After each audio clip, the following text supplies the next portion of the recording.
अच्छा, सवाल ये है कि जो आइमा किराम है हमारे चार इमाम, इनमें आपस में इख्तलाफ क्यों है और किसको हमें फ़ॉलो करना चाहिए?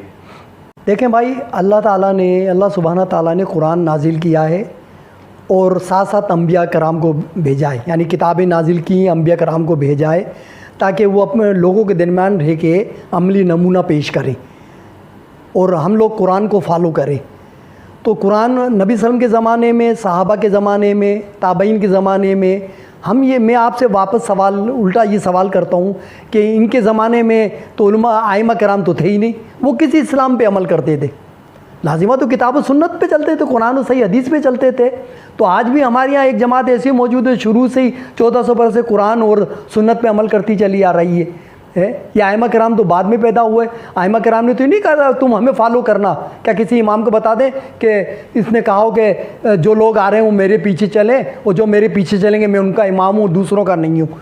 ये तो बाद के लोगों के फ़िरके वारियत, ये बाद में चीज़ें पैदा हुई हैं, फितना फसाद पैदा हुआ, लोगों ने इमामों को एक एक पकड़ पकड़ के लिया। किसी ने कहा 4 तेरे, उसने कहा 6 मेरे, उसने कहा 12 तेरे। ये सिर्फ हमारे लिए किताब सुन्नत को फॉलो करना, अल्लाह रसूल की इताअत, ये इस्लाम है। अल्लाह रसूल की बात को इस्लाम कहते हैं और किसी की बात को इस्लाम नहीं कहते। अबू बकर सिद्दीक़ रज़ियल्लाहु अन्हु की बात का नाम इस्लाम नहीं है, उमर फ़ारूक रज़ियल्लाहु अन्हु की बात का नाम इस्लाम नहीं है, और हज़रत उस्मान रज़ियल्लाहु अन्हु की बात का नाम इस्लाम नहीं है, न हज़रत अली रज़ियल्लाहु अन्हु की बात का नाम इस्लाम है। इस्लाम बात है, अल्लाह रसूल की बात का नाम इस्लाम है। ये मुख्तसर ही इस्लाम, इसी को हमें फॉलो करना है। बाकी कोई क्या कहता है, जो किताब और सुन्नत के मुताबिक कोई बात करता है तो ठीक है, उसकी बात मानेंगे, ज़रूरी नहीं वो इमाम हो, कोई भी हो।